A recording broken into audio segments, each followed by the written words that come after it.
What's up, y'all? It's Rain the Mamba here, and today I got something special. A little bit ago, less than 30 minutes ago, the NDA for Suicide Squad Killer Justice League was lifted, which is great news. I believe you can't post any pictures or videos, but we can talk about it. So that's what I'm here to do. I'm going to talk about my experience with the game. If you guys played the alpha, let me know what y'all thought. So, first of all, it was so fun. Such a grand time. It was a lot of fun to play that game. I really enjoyed it. The combat, it's so much more fun to play than it looks. In the trailers, the combat didn't look great. It didn't look all that fun, but it's a lot of fun to play. It's also not that easy. Well, I wouldn't say that, but they introduce a decent amount of mechanics in the alpha, which is the beginning of the game, by the way, the very start of the game. And they introduce you some mechanics, so I don't think it'll be boring because there's different. You have to be attentive and look at different enemies and see what they do, and you have to respond to them appropriately. It's not all just shooting, shooting, shooting. There's some enemies where you have to hit them with the melee attack first, and then you can shoot them. Which works. I think it works pretty well because it adds different levels to the combat and make sure you're paying attention, all that. There's other enemies they're called snipers, and if you get too close to them, they disappear. They teleport away, so you gotta shoot them from long range, or you can counter shot them, which I believe is also what you do in the flash fight, which we did not get to play in the alpha.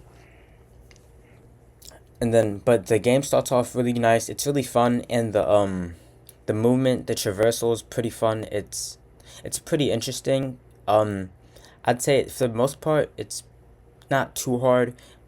Harley's is definitely has the biggest skill gap. There is definitely a skill gap for all the traversal, and the combat as well as definitely has a skill gap. But it is fun. They and there is a skill gap. When I first played, I was awful with traversal, mainly with Harley, who I mained. And actually, I guess I should say this also. I did play a good amount. I had roughly 13 hours of play time. I think it was active for 3 days, maybe 4 days. So I definitely did get a healthy amount of time in with the game. I mained Harley, and I actually maxed my Harley out. The top level you could go to was 15, character level, and so I got my Harley to 15. I don't believe I had any member under 7. 7 to be safe. Maybe even under 10. But it was a really fun game. I played mostly Harley and Deadshot. Which was really fun experience. Those characters are both really fun. I played some King Shark and some Boomerang. I didn't play enough of them to really get good at their traversal, but I did. But it seems fun. I had fun with their traversal, and I imagine when you master it, it'll be a lot more fun, especially with Captain Boomerang's. His traversal was really fun for what I did play.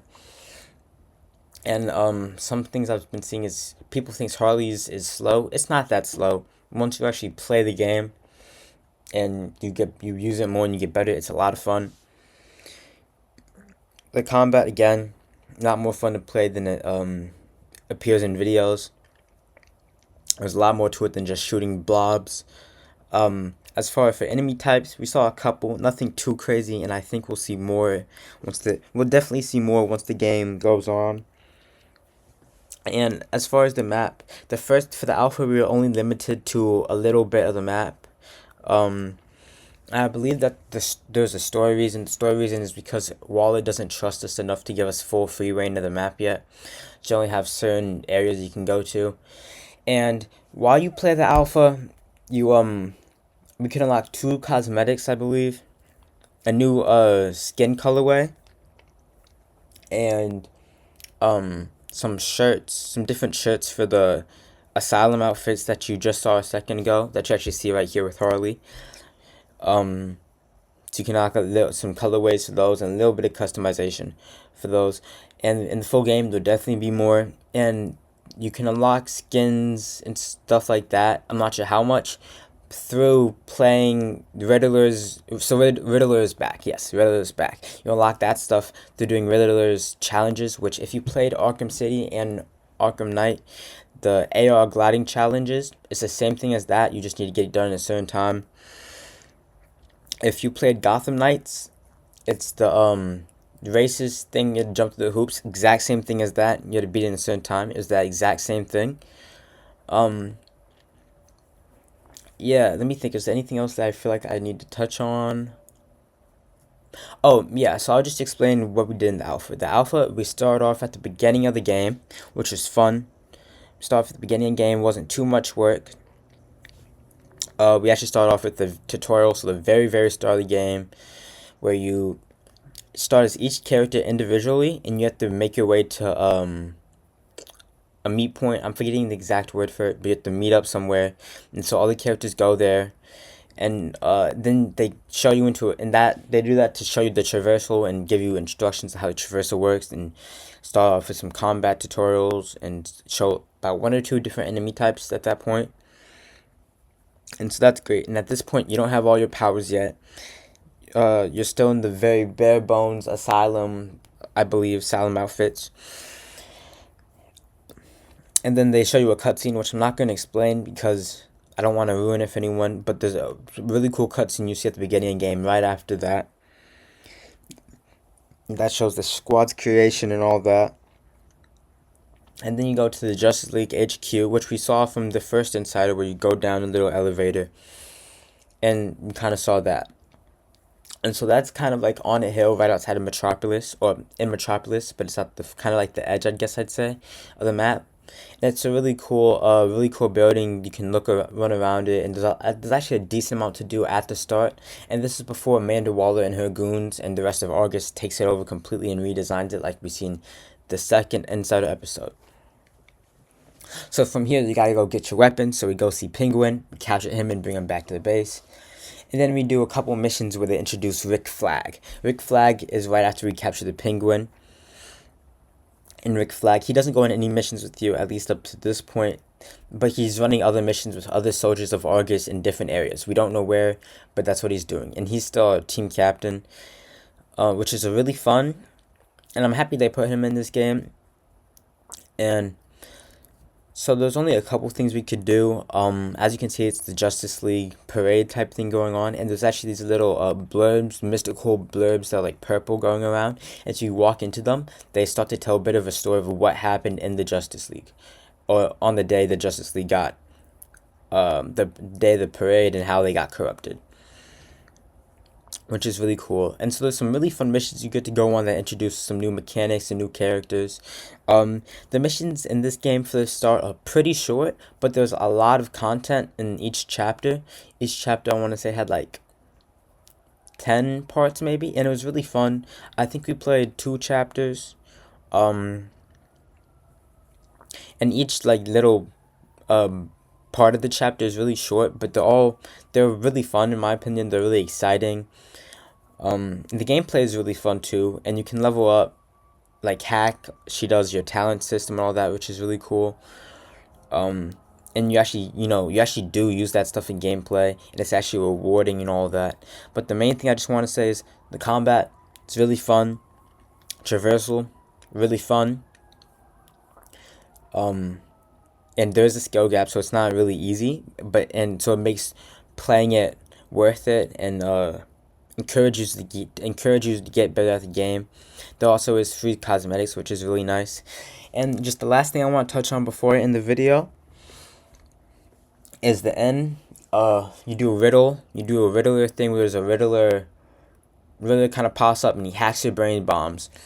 And he talks to you. He says, "Hey, I got these riddles. I got trophies. I got all this." So yes, trophies are back. But thankfully, there doesn't look to be too many. I'm not sure how many there is, but there's definitely less than Arkham City for sure, and I'd say less than Arkham Knight and Arkham Asylum, which in my opinion I think is good because there's so many trophies in the past 4 games, if you want to count the Enigma boxes.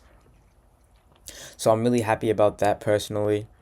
And also, sorry if this video is a little unorganized, just the top of my head, my first thoughts. I wanted to get this out, just my first raw thoughts. And so after you do that, what I did was I did this Riddler AR challenge, which I touched about earlier, how you get cosmetics and all that. And then you go fight Green Lantern. In the alpha, we did not get to fight Green Lantern, but we did get to see how his he kind of traps you in this really big stage for where the Justice League parade is, and this is right after you get your grenades, because you do get grenades pretty early on in the game, but you don't start with them. So right after you get your grenades, you gotta fight Green Lantern, and then we didn't get to fight him. He pops up, and the fight's about to begin, and then the alpha ends. So I want to say this is the first boss fight in the game. Actually, you know what? I'm tweaking, bro. One more thing I gotta touch on. You fight Batman.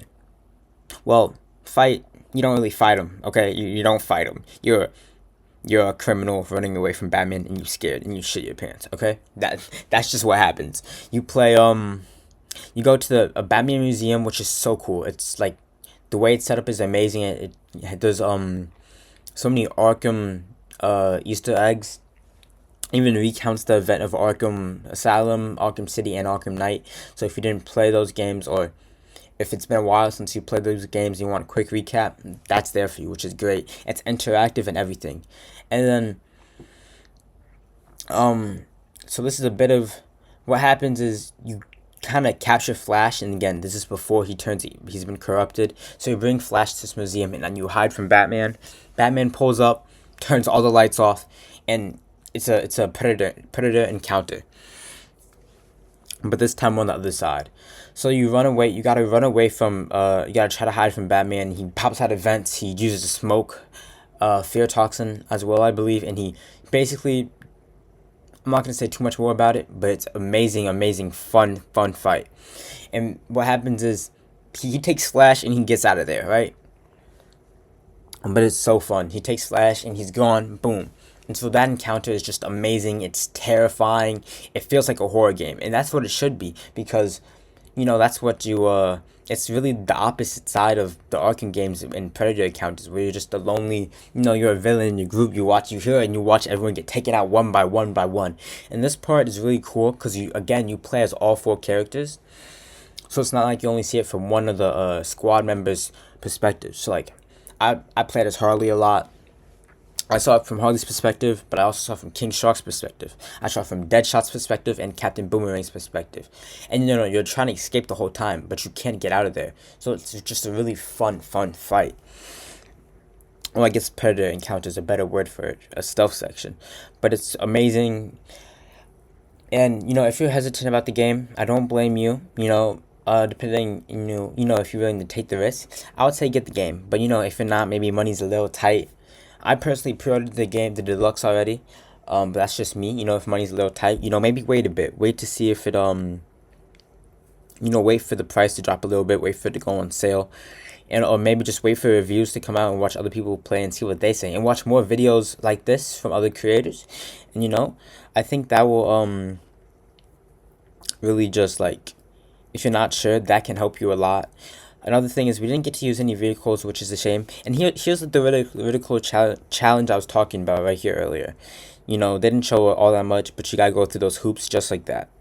It's really fun. And there's a good amount of cosmetics in the game as well. In the back, to show it right here, let me pause it. In the back, there's these, the banners in the back are customizable, which is really nice.